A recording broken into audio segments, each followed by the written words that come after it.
Assalamualaikum warahmatullahi wabarakatuh. Bapak akan jelaskan kembali, nak, apa itu analytical exposition text. Mungkin dari di antara teman-teman kalian sudah paham, tetapi buat anak-anak yang masih belum paham apa itu analytical exposition text, akan Bapak jelasin. Buat yang di rumah juga, kalau yang masih belum paham, karena di sebelumnya Bapak sudah menjelaskan video panjang lebar tentang apa itu analytical exposition text. Kalimat-kalimatnya, definisinya mungkin terlalu panjang sehingga kamu masih belum paham. Nah, itu akan jelasin lagi apa itu analytical exposition text.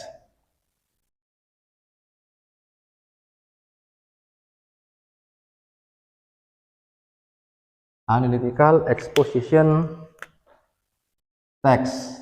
Biasanya analytical exposition text itu mirip banget sehingga orang susah ngebedain dengan hortatory exposition text. Mirip banget hortatory exposition text dengan analytical exposition text. Apa itu analytical exposition text? Kamu sudah nyaret kan ya? Apa itu analytical exposition text? Tetapi gampangnya seperti ini, nak. Misalnya kamu seorang penulis, kamu punya topik yang perlu kamu angkat, yang ingin kamu bahas, yang menurut kamu itu penting, atau apa saja yang menurut kamu penting ingin dibahas, maka kamu harus punya topik. Dan kelompokmu sudah mendapatkan topiknya. Judulnya apa? Pentingnya fasilitas kelas demi kenyamanan KBM ya, kegiatan belajar mengajar. Kamu ditawarkan sudah topiknya ini, berarti topiknya sudah ada. Topiknya sudah ada. The importance of class facility for the sake of learning and studying process, misalnya. For the sake of learning and studying activity. Pentingnya fasilitas kelas demi kenyamanan KBM. Tetapi meskipun kamu sudah punya topiknya, nggak berhenti di situ saja, kamu harus berpihak. Kelompokmu harus berpihak. Apakah menurut benarnya penting atau sempurna tak begitu penting? Yang penting, Pak, menurut saya itu semangat belajar anak, bukan fasilitas. Karena meskipun orang-orang Afrika itu ingin tidak ada fasilitasnya misalnya, tetapi mereka semangat belajar. Yang penting menurut saya itu semangat belajar. Yang penting menurut saya itu semangat belajar. Ya terserah. Kamu kalau yang penting, nak, setelah topik kamu harus ada keberpihakan, pendirian. Orang sebut di paragraf 1 itu tesis. Ini ada di paragraf 1.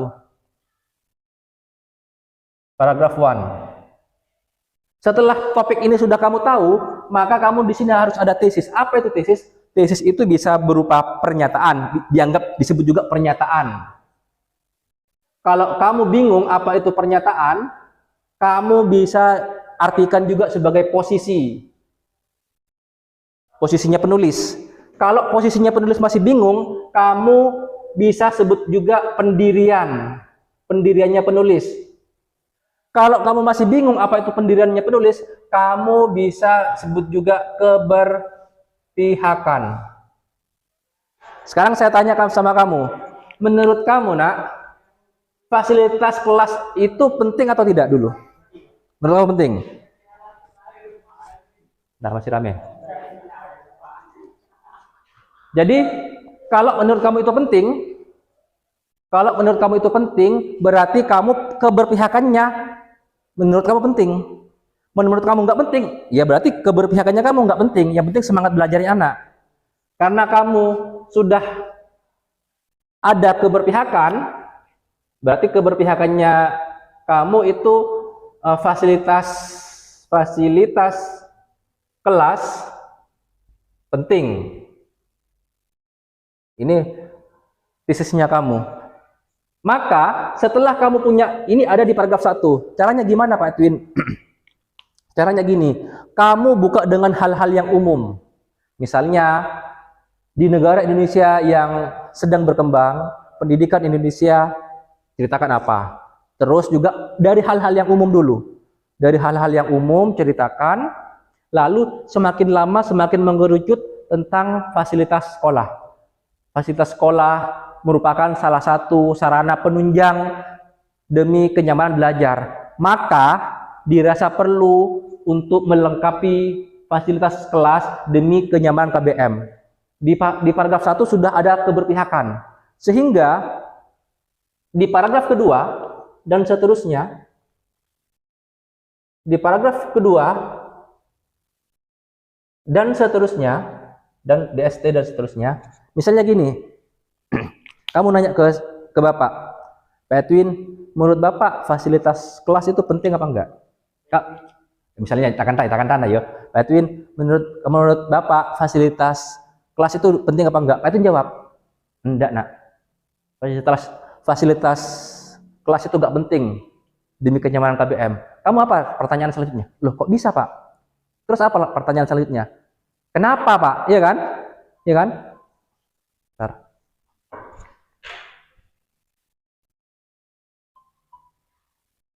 Pasti pertanyaannya kamu kan kenapa? Nah, pasti pertanyaan kenapa. Maka di paragraf 2 dan seterusnya, kamu adalah berisi alasan atau argumentasi. Apa alasan kamu yang kamu nyatakan fasilitas kelas itu penting? Karena alasan pertama argumentasi 1. Karena topiknya apa?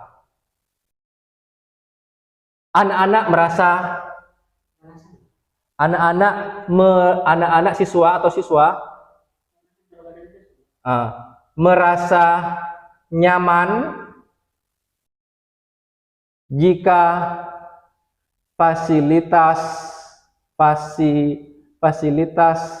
kelas terpenuhi. Jadi kamu di alasan 1 ini, maka kamu topiknya anak-anak atau siswa merasa nyaman jika fasilitas kelas terpenuhi. Apa saja? Ya termasuk kipas, termasuk pengharum ruangan, termasuk apa yang membuat anak-anak itu merasa nyaman. Kata kuncinya nyaman. Jadi kamu alasannya, ingat, satu topik atau satu paragraf alasan harus ada satu topik yang berhubungan dengan kenyamanan. Terus alasan yang kedua. Jadi ini kan sudah termasuk kipas berarti kan? Nah, yang alasan atau argumentasi kedua setelah kenyamanan apa? Alasan kedua mungkin apa yo? Mungkin setelah nyaman anak-anak merasa aman. Aman apa? Kalau ada apa di kelas ini merasa aman? Ada apa di atas itu? Ada CCTV kan anak kan itu kan termasuk fasilitas. Jadi alasan kedua, fasilitas menunjang keamanan. Menunjang keamanan. Apa? Dengan adanya CCTV, maka anak-anak jika ada praktek olahraga di luar kelas, jika ada praktek pelajaran informatika ke lab komputer, anak-anak merasa aman karena sudah dilengkapi dengan fasilitas CCTV di dalam kelas. Seperti kita ketahui, CCTV adalah sebuah alat yang sehingga punya alasan, sehingga anak-anak barang-barang berharga yang ada di dalam kelas merasa terlindungi karena semuanya terpantau. Ya, nyaman sudah. Sekarang aman. Ya.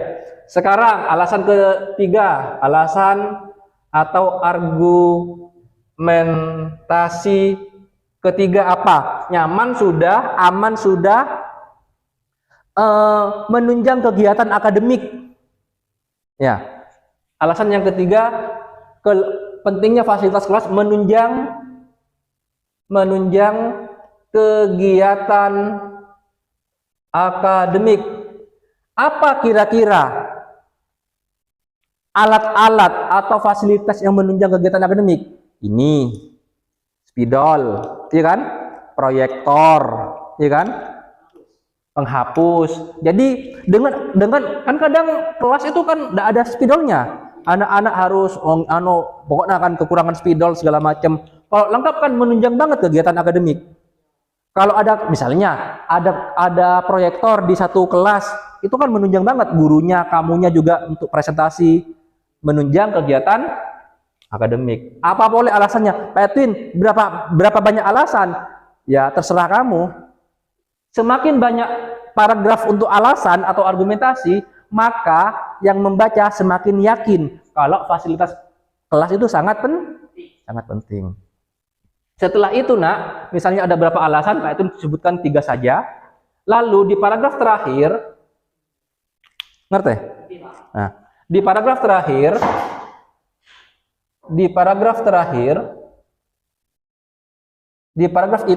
itu berupa kesimpulan.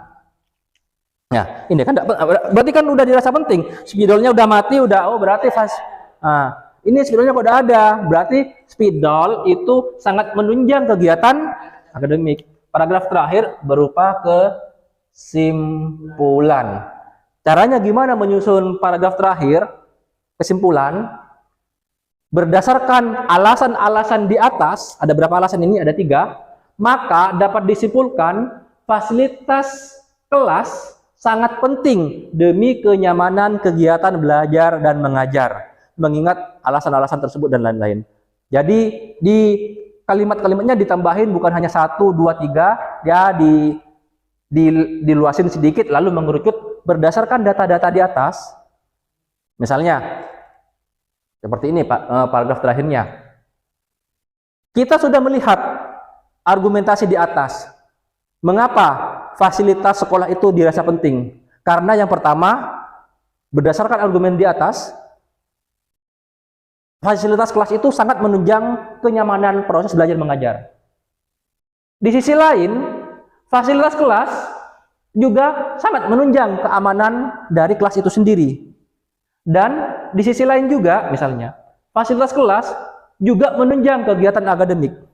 Berdasarkan, baru kalimat terakhirnya, berdasarkan data-data, fakta, argumentasi, dan contoh-contoh di atas, maka dapat disimpulkan bahwa fasilitas kelas sangat penting demi kenyamanan KBM. Di paragraf terakhir ini, nak, ada nggak kata mengajak? Kita harus melengkapi, kan nggak ada. Nah, itulah perbedaannya antara analytical exposition dengan hortatory exposition. Kalau di paragraf terakhir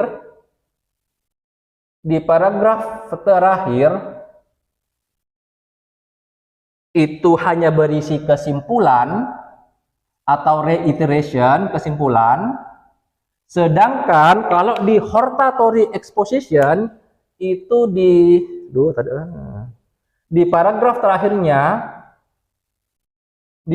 terakhir dari teks hortatory exposition itu berisi rekomendasi atau saran, atau ajakan juga bisa. Iya, coba Pak Edwin, saya nanya Pak, di paragraf 1 sudah jelas ada keberpihakan. Lalu setelah keberpihakan, lalu alasan. Bagaimana Pak kalau paragraf terakhirnya hortatory?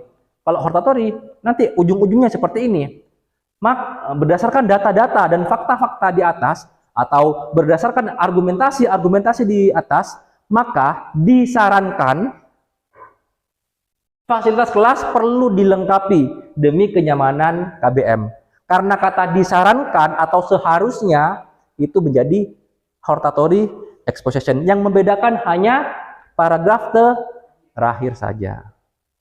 Jadi hati-hati di paragraf terakhir sama di paragraf 1. Hati-hatinya di paragraf 1 sama paragraf terakhir. Jangan sampai ada kata sebaiknya. Jangan sampai ada kata seharusnya. Kalau udah ada kata sebaiknya atau seharusnya, itu berarti sudah ada saran. Banyak karya foto ya.